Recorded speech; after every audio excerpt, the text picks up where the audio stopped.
Here are some misconceptions when shopping for swimwear and sandals. Vegan means sustainable. Well, not always. A vegan bikini made from virgin polyester may avoid animal products, sure, but it's still heavily relying on fossil fuels and toxic manufacturing. Recycled fabric solves everything. Recycling helps reduce waste, but recycled synthetics can still shed microplastics. Natural fibers work best for swimwear. Oof, not really, because pure cotton absorbs water and becomes heavy. Most durable swimwear still needs those stretch fibers. Ethical fashion must look boring. Not the case. Modern ethical brands are now producing bold cuts, luxury textures, sculptural sandals, and runway quality designs.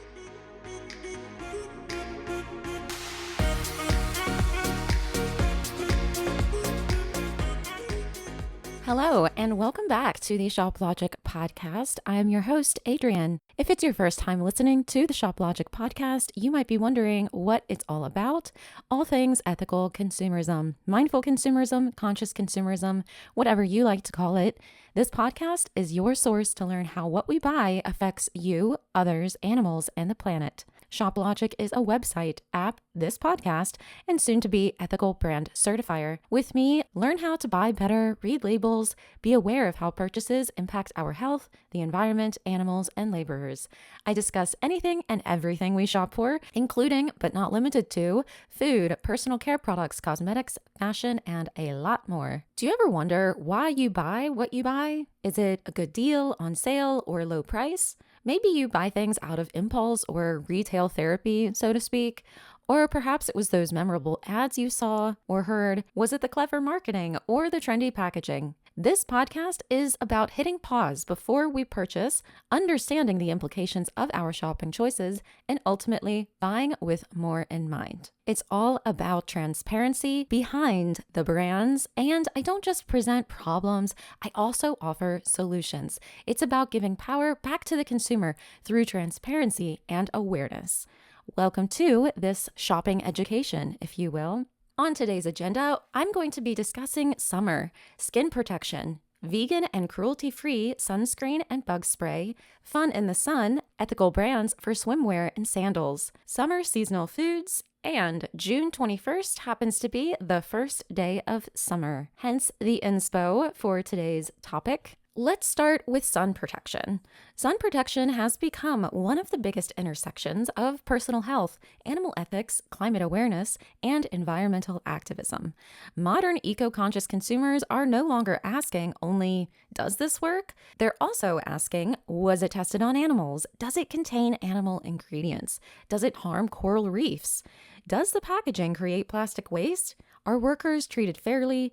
Is it safe for sensitive skin, children, and wildlife? Let's take a brief look at the history of sunscreen. Humans have protected skin for thousands of years. Did you know ancient Egyptians used rice bran, jasmine, and lupine oils? Indigenous communities used mud, clay, and plant oils. Zinc oxide-based protection dates back centuries. Modern sunscreen really came into play after World War II when beach culture and tanning became trendy. Ironically, people once associated tans with health, but that was before science linked UV exposure to skin cancer and, if that doesn't scare you enough, premature aging. Regarding bug spray, the origins come back to traditional insect repellents that came from smoke, citronella plants, cedar, herbs, and oils. But synthetic repellents like DEET became widespread also after World War II because mosquito-borne diseases were a major military issue. Today, many consumers want alternatives to very harsh chemicals like DEET that are biodegradable, less toxic, cruelty-free, reef-safe, and safer for pollinators and waterways. There happens to be a big sunscreen divide, mineral versus chemical. Do you know the difference? Well, apparently, mineral sunscreens use zinc oxide, titanium dioxide, and they physically reflect and scatter UV rays. The benefits are that they are usually reef-friendlier, gentler for sensitive skin, lower irritation risk, and work immediately after application.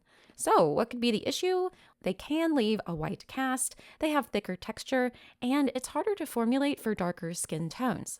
Chemical sunscreens use filters like oxybenzone, octinoxate, and avobenzone. They absorb UV rays and convert them into heat. The benefits would be invisible finish, lightweight, very popular in cosmetics. The concerns, however, is that some of those ingredients have been linked to coral reef bleaching, hormone disruption concerns, and aquatic toxicity debates. Oof. Kind of seems like mineral is more the way to go for sunscreen. Here are some shocking facts about sunscreen. Scientists estimate thousands of tons of sunscreen enter reef areas yearly. Certain UV filters are associated with coral bleaching and reef stress. Reef safe is not fully regulated. A bottle can actually say reef safe even if standards vary widely. Always read ingredients yourself. Many of those cruelty-free products aren't even vegan. Some products avoid animal testing but still contain things like beeswax, lanolin, collagen, and animal-derived glycerin. Some misconceptions when it comes to sunscreen would be that dark skin doesn't need sunscreen. That's false. Melanin provides some natural protection, but UV damage and skin cancer risks still exist. Another misconception, mineral sunscreen blocks vitamin D. And thankfully that's false. You can still synthesize vitamin D while using sunscreen. Very good to know. If you think SPF 100 means double SPF 50, that's not really true. SPF 50 is going to block about 98% of UVB rays, whereas SPF 100 blocks about 99%. So only a difference of 1% there, despite double the SPF number. The difference is smaller than marketing suggests. That's never really something that's explained to us, probably just a way to get you to pay a little more for only a slight difference that people think is working twice as well. And bug spray does not kill mosquitoes. Most repellents don't kill insects. They confuse their sensory systems so they avoid landing on you. What should eco-conscious consumers look for? Better sunscreen ingredients will include non-nano zinc oxide, titanium dioxide, fragrance-free formulas, and biodegradable ingredients. Try to avoid oxybenzone, oxenoxate, octocrylene, and microplastics. Those are all pretty complicated ingredients that we don't have a lot of time to read when we're standing there in the aisle. So I'm going to just tell you straight up some ethical vegan sunscreen brands.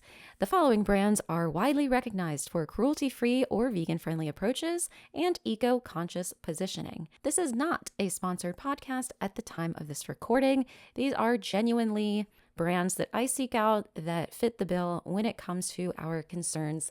We have Cocoa Kind, Osea, Prequel, Blue Lizard, Suntegrity, Black Girl Sunscreen, Babo Botanicals. Here are some mineral-based vegan sunscreens that are the most reef-friendly. They typically use non-nano zinc oxide instead of chemical UV filters linked to that reef damage. Raw elements. They also happen to have features that we like, such as plastic-conscious packaging options, cruelty-free certification, lots of products are biodegradable, and they're great for surfers, swimmers, and outdoor sports. There's a brand called Suntegrity. They are vegan and cruelty-free. They have mineral sunscreens with skincare ingredients. They are reef conscious and known for tinted facial SPF. Attitude Living is another brand. They include environmental working guide conscious ingredients. They are vegan and cruelty free. They have plastic reduction initiatives and mineral SPF options. Babo Botanicals, they have vegan options. You might have to check those individual products. They're cruelty free, they're sensitive skin friendly, and they have mineral formulas. We have the sunscreen brand All Good. They have reef-friendly mineral sunscreens, many cruelty-free and vegan options. Kind of indicates they're not fully vegan, not sure, so be sure to check. They have organic ingredients, and they participate in strong environmental activism. Pacifica Beauty, they are a fully vegan company that we definitely like. They're Leaping Bunny certified. They are affordable and widely available. And they do have some reef-conscious SPF products, so seek out those. Kula is another brand. They've got a lot of vegan products. They're cruelty-free, they're organic-focused, and they have some reef-safe formulas. But not every Kula sunscreen is mineral only, so check on that. Supergoop with an exclamation mark. I like the name. They are cruelty-free. They have a lot of vegan options. They have an elegant cosmetic feel and some reef-conscious products. Did you know that most sunscreen pollution near reefs come from tourist-heavy coastal swimming zones? Aerosol sunscreen can spread into sand and waterways beyond direct swimming, so try to avoid those aerosols. Some natural, quote-unquote, sunscreens still contain controversial chemical UV filters. Water resistance does not mean waterproof. Sunscreen slowly washes off into oceans. You can also protect your skin with clothing. Here are some tips and hacks for lower impact sun protection. Clothing first. Clothing is going to reduce the need for constant sunscreen applications. Apply sunscreen earlier. Put sunscreen on 15 to 20 minutes before entering water to reduce wash off. You can use sticks for travel. They have SPF sticks, which create less plastic waste, avoid those aerosol pollutions, and last longer. There is some exciting innovation and progress on the sunscreen front. Scientists and ethical brands are working on algae-based packaging, refillable sunscreen systems, biodegradable containers, lower whitening zinc formulas, and marine-safe UV filters. Companies like Stream 2, C, the number 2, are also heavily focused on aquatic ecosystem testing. Stream 2C also happens to be a reef-conscious brand worth exploring. They've got vegan options, they are popular among divers and marine biologists, and they place emphasis on freshwater and saltwater safety testing. Let's move on to bug spray. If you are like me, you have that type of skin or scent or blood type or whatever it is that attracts mosquitoes like crazy.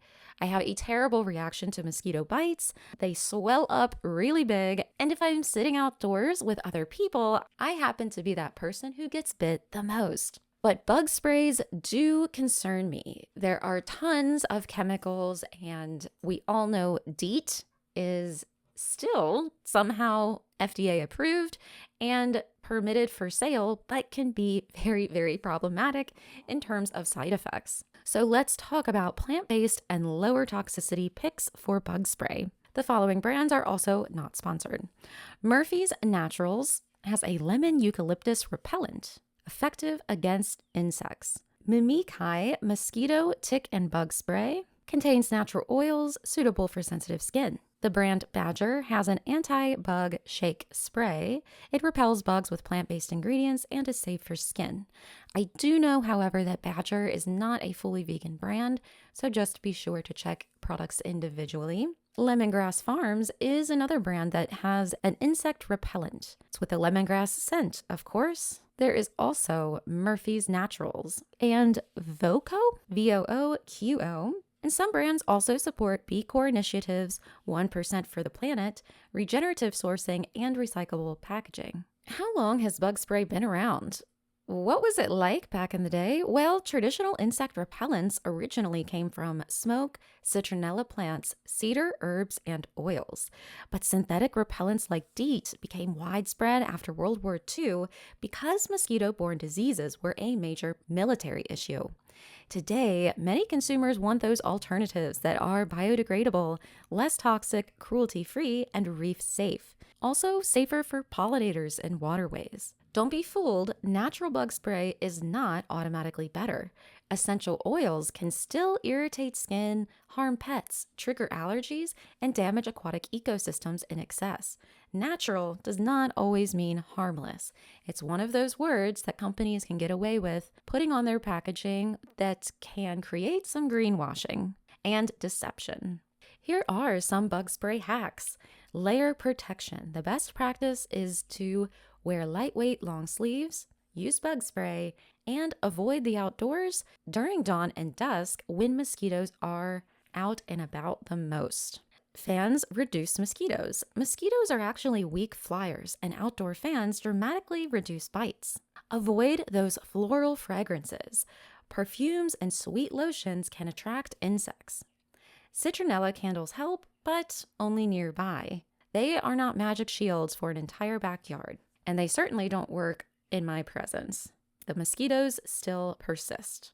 I also heard once that if you eat a lot of garlic, that will naturally repel mosquitoes, but it will probably also repel people as well. And I'm not sure how true that is. Anyway, did you know mosquitoes are attracted to body heat and carbon dioxide, not just quote unquote sweet blood? And ticks can detect your breath from surprisingly far away. Ugh. When it comes to skincare regarding sunscreen protection and bug protection, the most sustainable strategies are using clothing first, shade second, sunscreen third, low toxicity bug protection when needed, and no product is perfectly impact free.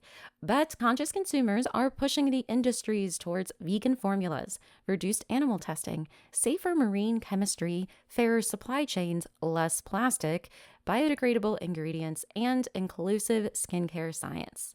That pressure is reshaping the beauty and outdoor industries faster than ever. So there is very good news pertaining to that. And brands have really come a very long way.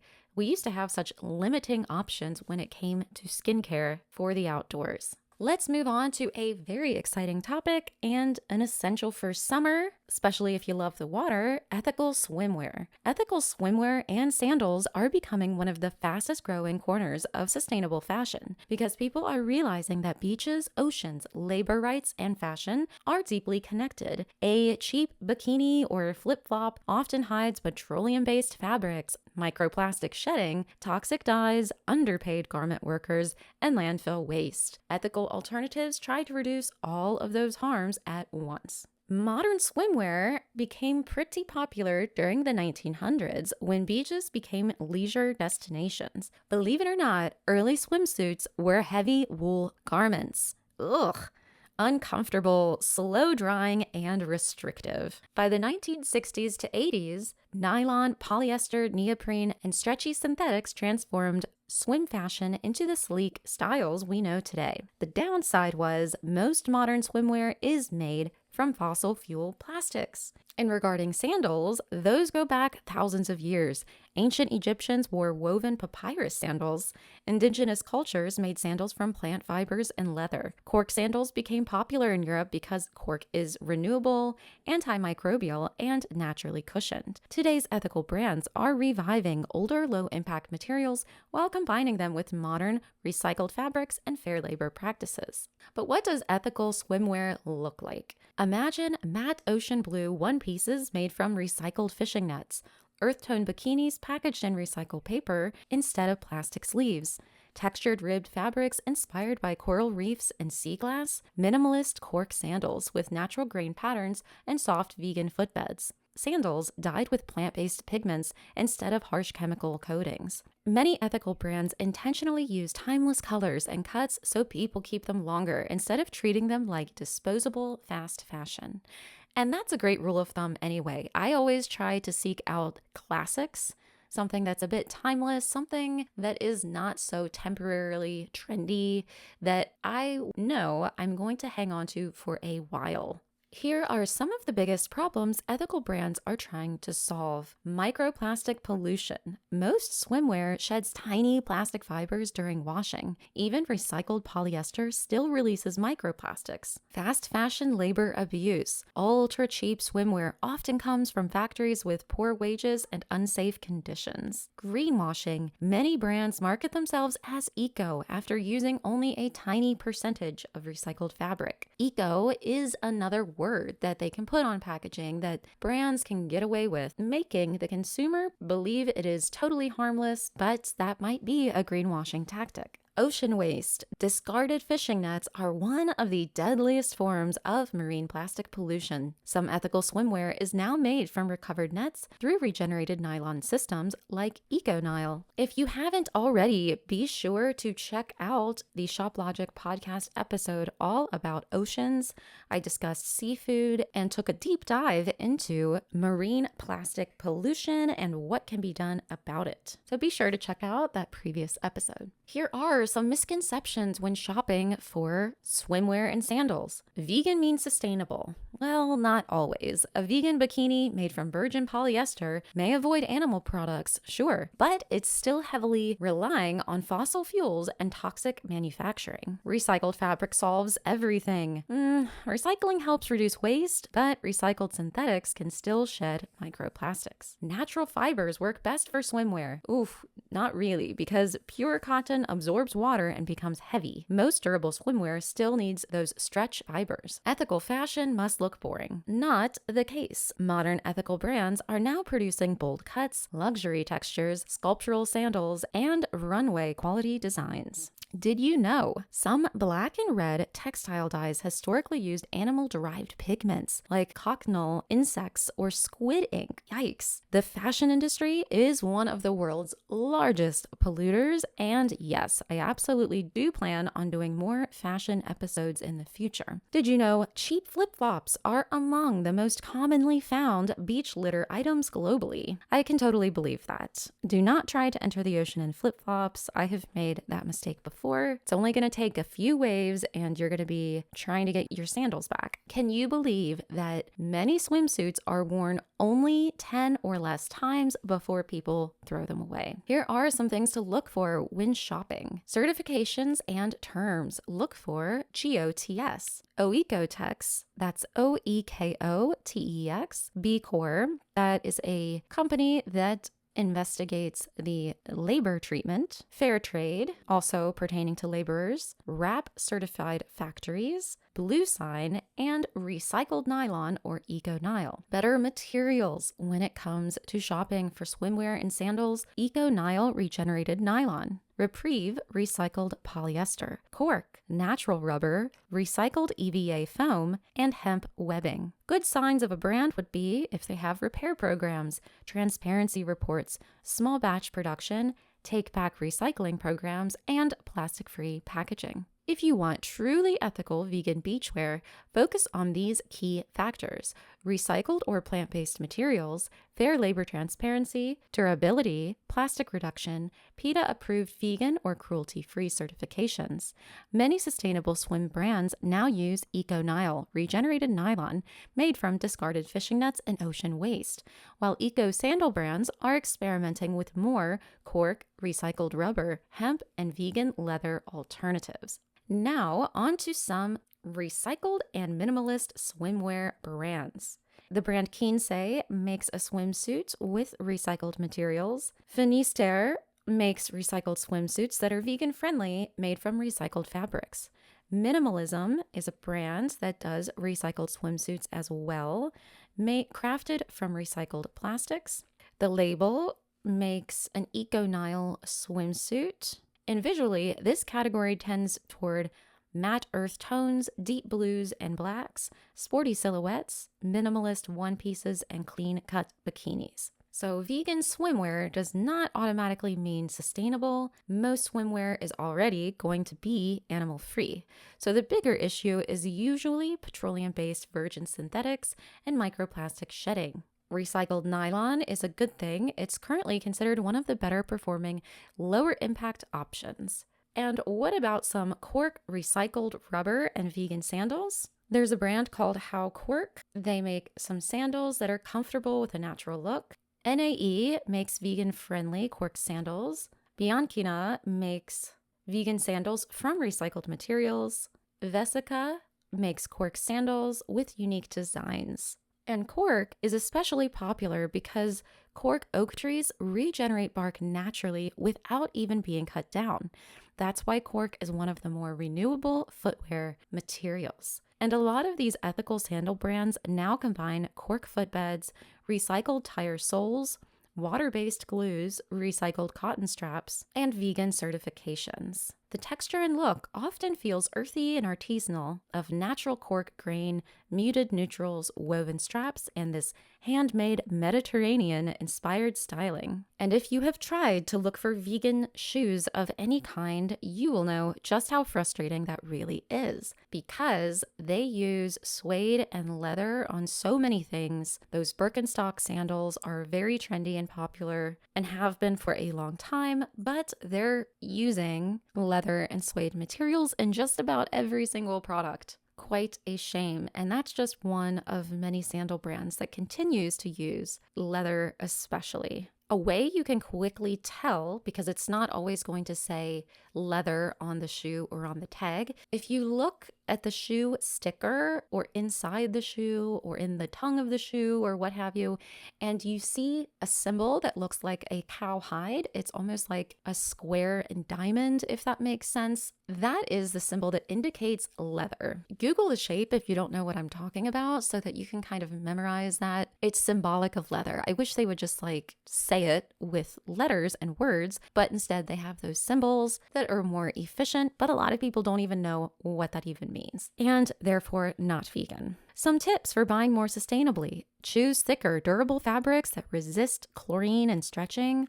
Buy fewer swimsuits and rotate them to extend the lifespan. Wash swimwear in cold water and let them air dry. Use microfiber catching laundry bags to reduce that ocean plastic pollution. And natural colors often fade slower and remain wearable longer. Here are some fun facts. Eco-Nile, that I've been mentioning quite a bit throughout this episode. What is it exactly? Well, Eco-Nile, which is a registered trademark name, by the way, so it's a recent innovation. This material is partially made from abandoned fishing nets recovered from oceans. And did you know cork oak forests absorb massive amounts of carbon dioxide? Another reason supporting cork is great. Some ethical brands also use compostable hygiene liners in swimwear packaging. Hey, any little bit counts, right? Because typically I think that's plastic. And reversible bikinis reduce consumption because one item can create multiple looks. That's a bit of a stretch, no pun intended. But of course, whatever works. If you want 2 swimsuits in one to reduce your consumption, then I guess that counts as being more sustainable. So yes, be sure to wash less, use microfiber filters, dry in the shade because sunlight damages those elastic fibers.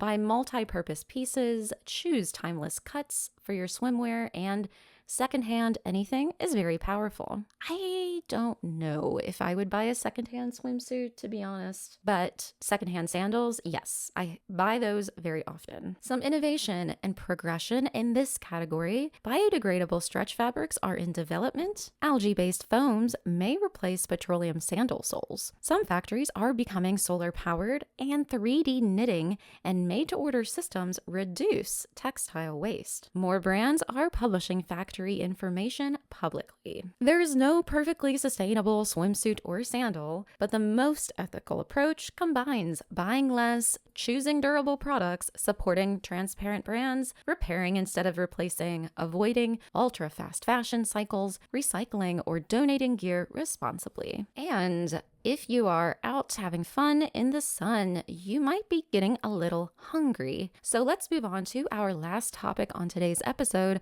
summer seasonal foods for eco-conscious, ethical, and vegan living. Summer food is more than watermelon slices and backyard cookouts. For ethical and eco-conscious consumers, summer is one of the easiest seasons to eat locally, reduce packaging waste, support those farm workers, and enjoy nutrient-dense plant foods at peak flavor. What does seasonal eating mean? Well, seasonal eating means choosing foods naturally harvested during the current season in your region, instead of foods grown artificially in heated greenhouses or shipped really long distances. In summer, fields and gardens are going to be abundant with tomatoes, berries, corn, peaches, zucchini, cucumbers, melons, eggplant, herbs, leafy greens, cherries, and peppers. These foods often require less energy for production, less refrigeration, fewer artificial growing methods, less transportation fuel, and less packaging. That can reduce environmental impact, often while improving taste and nutrition. If you think about it, before the refrigerator was invented and before there was global shipping,